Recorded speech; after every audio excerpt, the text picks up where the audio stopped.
Let me introduce myself, I'm Amelia, living in a sprawling house just at the city's edge. I own a pet supplies company and a big retail supermarket focused on pets. Animals? They've been my entire world since I was little. Always found myself caring for some creature or another, which led me to where I am now. It was a cool, crisp evening when James walked into one of my charity events. He was there to write a story, standing awkwardly by the side, holding his notepad like a shield. I walked over, breaking into his space with a smile and a hand stretched out. "Hey, I'm Amelia. Haven't seen you around here before. You new?" He took my hand, a bit surprised, then flashed a quick, somewhat nervous smile. "Yeah, James Mitchell. I'm covering this event for the local paper." "You're Amelia Carter, right? The one who runs all this?" "Guilty as charged," I chuckled, brushing a stray hair from my face. "Hope we're giving you something good to write about." "Oh, definitely." His eyes scanned the room, filled with volunteers and the happy chaos of an event in full swing. "This is impressive, what you've put together." "Thanks. We're all about giving back. Plus, I can't stand seeing animals in trouble. You got pets?" He shook his head. "Travel too much. Wouldn't be fair to the poor thing."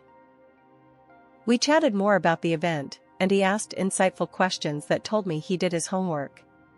His genuine interest was refreshing, and as the night wore on, I found myself looking forward to his calls and texts. Fast forward 6 months, and we're standing under a simple yet elegant arch, exchanging vows. I remember thinking how wild it was that life could throw such good things my way when I least expected it. A year into the marriage, and my business was booming. The house felt even more alive with every stray I brought home. James, ever the intrepid journalist, kept bringing stories of his travels into our conversations, making our dinners lively and full of laughter. One night, I was closing up shop when a lady rushed in, just as I was about to turn the sign to "closed." She was clutching a cardboard box so tightly her knuckles were white. "Excuse me, are you Amelia?" she gasped, out of breath. "Yeah, that's me. What's up?"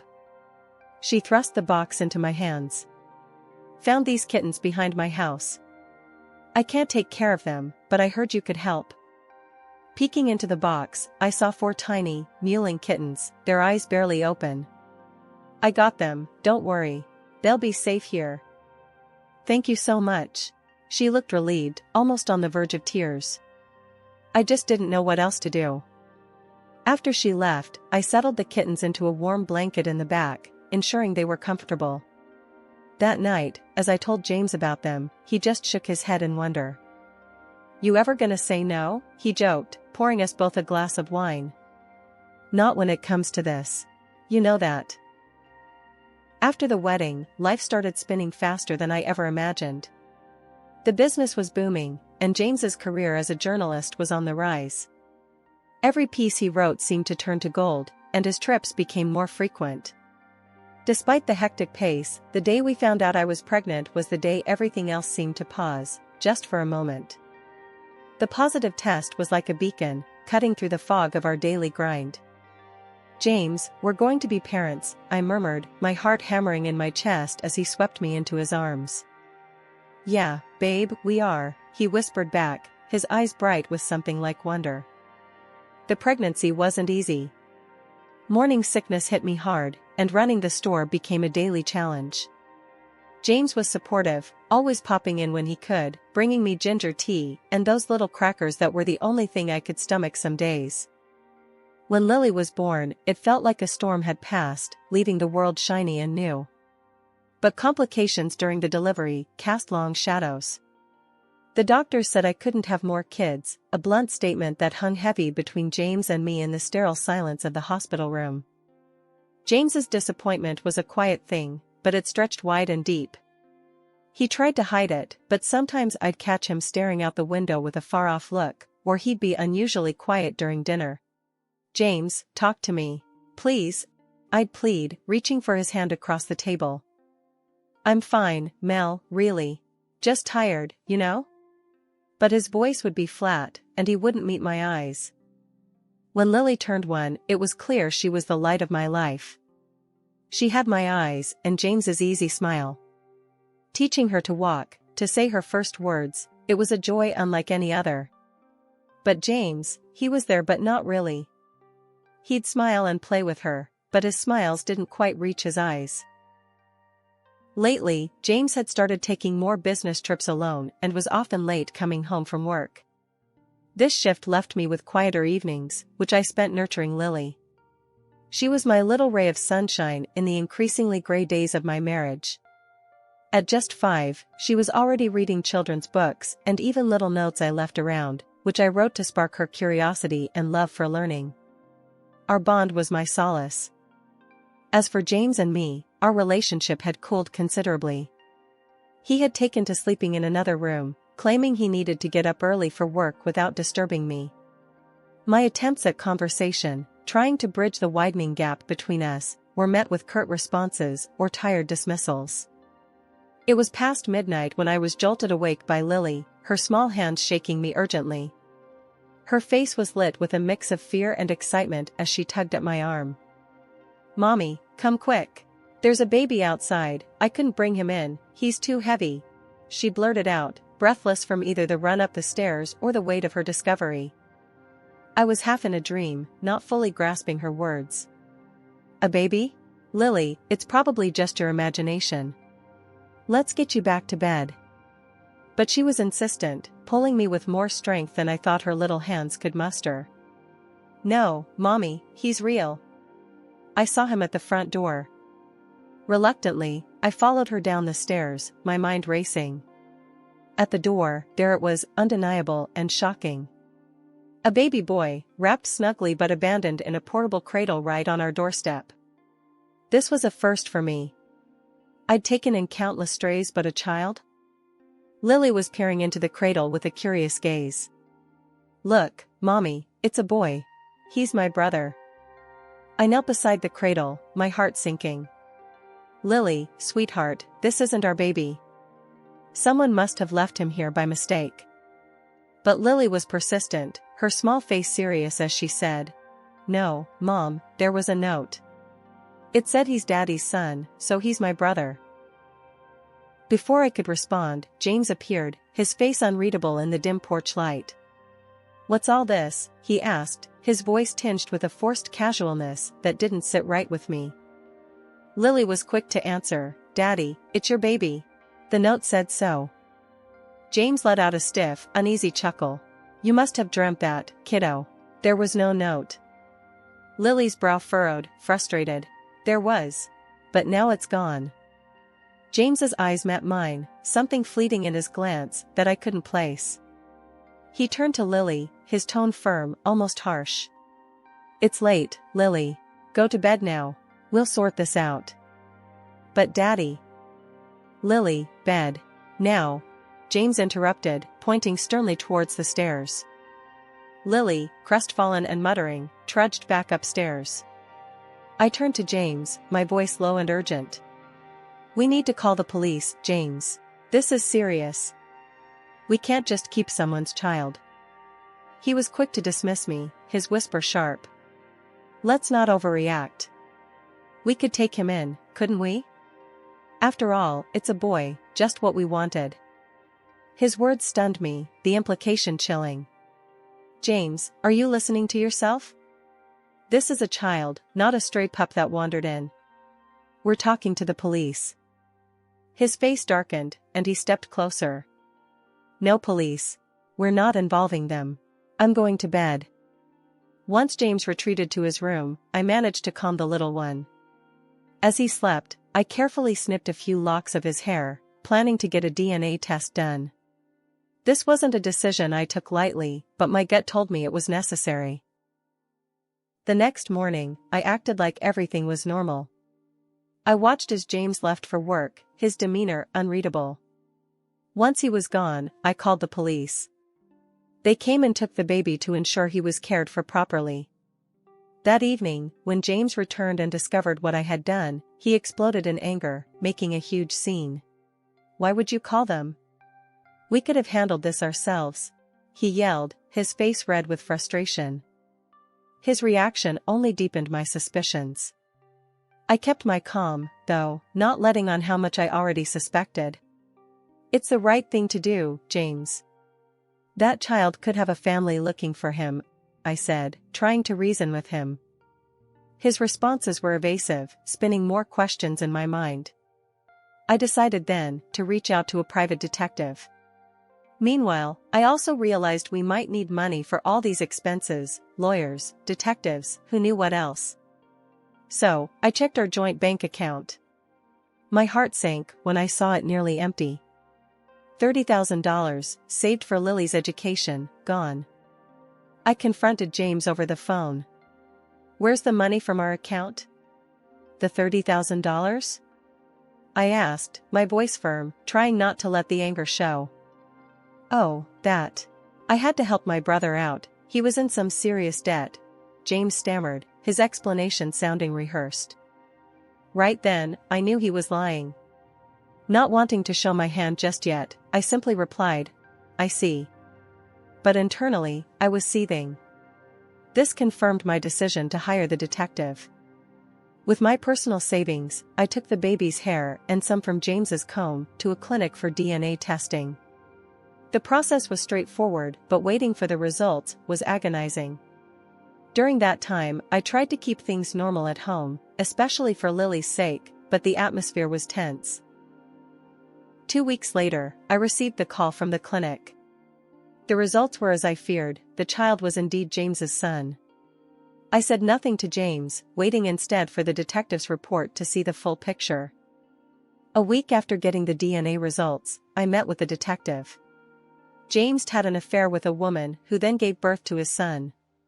They had planned to be a family until she met someone wealthier and decided to abandon the child with James, disrupting her new plans. The detective explained everything in a low, even tone, but each word was a hammer to my heart. Once she found the other guy, your husband's son became inconvenient. That's why the baby ended up on your doorstep. With the address from the private detective in hand, I drove to the mistress's apartment, a mix of anger and disbelief churning inside me. The whole ride there, I kept thinking about the baby, about James, and about the betrayal that had unfolded so shockingly. When I arrived, I didn't even hesitate at the door. I knocked sharply, my heart pounding in my chest. The door swung open, and there he was, James, looking like he'd seen a ghost. The color drained from his face when he saw me. "What are you doing here, Amelia?" he stammered, his voice barely above a whisper. I pushed past him into the apartment, my eyes quickly finding the woman who had turned my life upside down.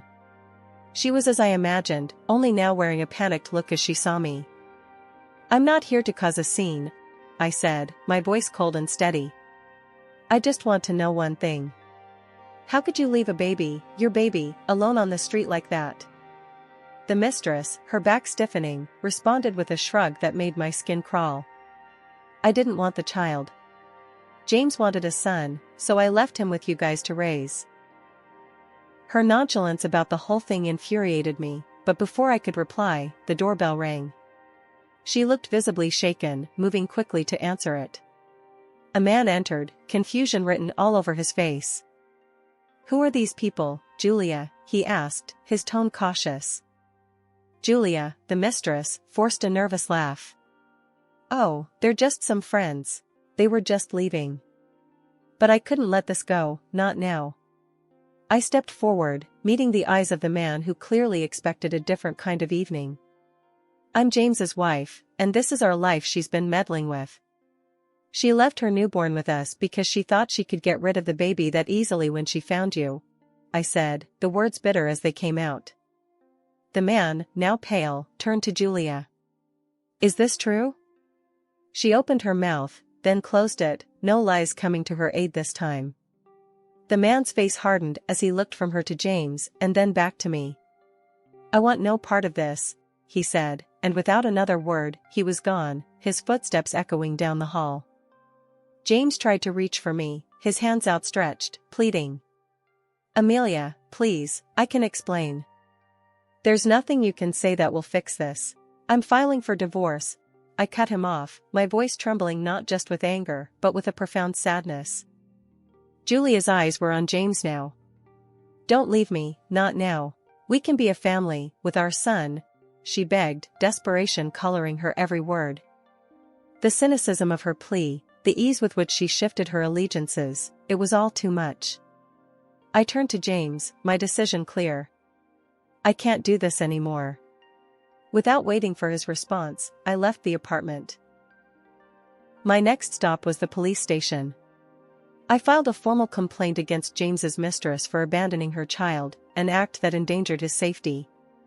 The officer who took my statement was sympathetic, but his face was etched with the seriousness of the situation. From there, I went directly to the custody service. I argued fervently that the mistress should be stripped of her maternal rights. The caseworker assigned to the case took notes intently as I spoke. "We'll need to conduct a thorough investigation. It will take time," she explained. "I understand, but please consider the child's safety above all," I urged, the image of the abandoned baby still vivid in my mind. Feeling like I had started a necessary process, I then turned my attention to the impending legal battle with James. I contacted a lawyer, one recommended by my best friend who had gone through her own divorce. The lawyer, Mr. Green, was a stout man with a no-nonsense demeanor that immediately made me feel I was in capable hands. "We'll need a strong strategy, especially if you're seeking financial compensation and custody," Mr. Green said during our first meeting.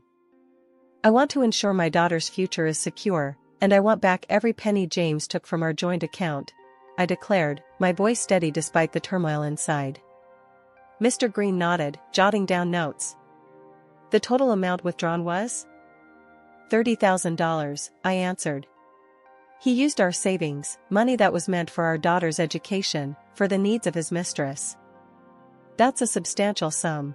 We'll also pursue alimony, given his lack of interest in co-parenting, and compensation for adultery," Mr. Green added, already flipping through his calendar for court dates. The legal proceedings that followed were lengthy and grueling. In court, James and his mistress were defensive, their behavior erratic. The judge frequently reprimanded them for their conduct, which ranged from interruptive outbursts to outright disrespect. On one particularly tense day in court, after James had tried to explain away his actions with feeble excuses, I had my turn to speak. "Your Honor, he not only betrayed our family but also mismanaged our finances, jeopardizing our daughter's future," I stated clearly, meeting the judge's gaze. "I seek full restitution and appropriate alimony to provide for her upbringing." When the final gavel came down, it was a relief. The judge awarded me the full $139,000, citing the clear financial misconduct and James's lack of participation in parenting. He also granted me custody of Lily, with James required to pay alimony. The money, when it finally came through, was immediately set aside for Lily's education. It wasn't just a victory in court, it was a promise to my daughter that I would always fight for her, no matter what. One crisp morning, I sat down with Lily at our kitchen table, her small fingers clumsily spreading jam on her toast. She looked up at me with those big, curious eyes, her brow furrowed in thought. "Mommy, why don't we see Daddy anymore?" she asked, her voice soft and uncertain. I paused, considering how to explain the complexities of adult problems to a child whose world shouldn't have to include such worries. "Well, honey, sometimes people need a little time apart to understand how to be the best they can be," I started, trying to keep my tone light but honest. "It doesn't mean Daddy doesn't love you." Lily nodded, taking this in. "Do you still love Daddy?" The question stung a little, not out of pain for James, but for the innocence Lily still held. "I'll always care about him, because he's your dad. But sometimes love changes, and that's okay." A year after everything came crashing down, life finally seemed to find a rhythm again. Lily and I had settled into our new reality. The store was thriving, and the community around us had rallied in ways I'd never imagined, supporting both our business and our spirits. Then, one sunny afternoon, I received a call that would change the course of our lives once more. It was from the custody service. The news was heavy. My ex-husband's mistress had been stripped of her parental rights, and shockingly, James hadn't stepped in to take his son, despite all his previous claims of wanting a boy to carry on his name. The little boy was placed in an orphanage. My heart broke hearing that. No child should have to go through such abandonment. I talked to Lily about it that evening. "Lily, you remember the little boy we found on our doorstep? Your brother?" I started, unsure how to approach the topic. "Yeah, Mommy. Is he okay?" Her small face was filled with concern. I sighed, gathering my thoughts. "He's in an orphanage, sweetheart. His mom can't take care of him, and your dad, he isn't there for him either." Lily looked thoughtful for a moment, then her expression hardened with resolve. "Can he come live with us? He's my brother." Her innocence and compassion were overwhelming. "Would you like that?" I asked, although her mind seemed made up. "Yes, I want to help him. He's family, right?" Her certainty made up my mind. The next day, I contacted the custody service to inquire about the process of adopting him. The paperwork was daunting, the road filled with legal intricacies, but the thought of that little boy alone in the world propelled me forward. The months that followed were a whirlwind. I visited the orphanage regularly, each time my heart aching at the sight of so many children without families. James's son, Ben, was a quiet, watchful child. Each visit, he grew more accustomed to me. One afternoon, as I was leaving, he tugged at my hand, his small voice calling after me, "Mommy, will you come back?" His words struck a chord deep within me. "Always, Ben. I'll always come back for you." It took 6 months of visits, meetings, and countless signatures before I got the call. The adoption was approved. I was overjoyed and terrified all at once. I rushed to the orphanage to tell Ben the news. When I arrived, he was playing in the yard, his little figure dwarfed by the big toys around him. As I approached, he spotted me and ran over, his small arms lifted in anticipation. I scooped him up, spinning him around. "Guess what, Ben? You're coming home with us. You're going to be my son and Lily's brother for real," I told him, my voice thick with emotion. Bringing Ben home felt like mending a piece of my heart I hadn't realized was still broken. Lily embraced her role as big sister with a fierce tenderness that only a child could muster. Watching them together, playing, arguing, and just being siblings, filled the house with a chaotic but joyous energy. Ben started school this year, and watching him head off with his backpack almost as big as he is, it fills me with pride. He's adjusted well, and his teachers all say he's a joy to have in class. Lily, ever the protective big sister, always checks on him during their school breaks, making sure no one picks on him. Running the pet store keeps me busy. It's more than just a job, it's a passion. I've expanded our services, hosting community events, and even starting a small adoption center in the back. Watching families come in and leave with a new pet, knowing they're going to a good home, it's incredibly rewarding. As for James, I haven't seen him since the divorce was finalized. I heard through the grapevine he's moved out of state after losing his job and breaking things off with his mistress. Part of me is curious about how he's managing, but mostly, I don't want any part of that drama anymore. My focus is here, with our children, with our life. The other day, Lily and I were repainting the kitchen, a project we decided to tackle together. Ben was at a friend's house, so it was just us girls, splattering paint and sharing laughs. "Mom, do you ever miss things being the way they were before?" Lily asked, her brush pausing mid-stroke. I considered her question, paint can in hand. "Sometimes, I guess. But I love our life now. Don't you?" She dipped her brush in the paint. "Yeah. It's better now. Ben's here, and we're happy. It's just different, that's all." "Different can be good, sweetheart. We've gotten through a lot, and here we are, stronger than ever," I reassured her, giving her a playful nudge with my elbow. Later that week, I had a meeting with the local animal shelter about partnering for an upcoming adoption event. After the meeting, as I was closing up for the day, I took a moment to look around at the life I'd built.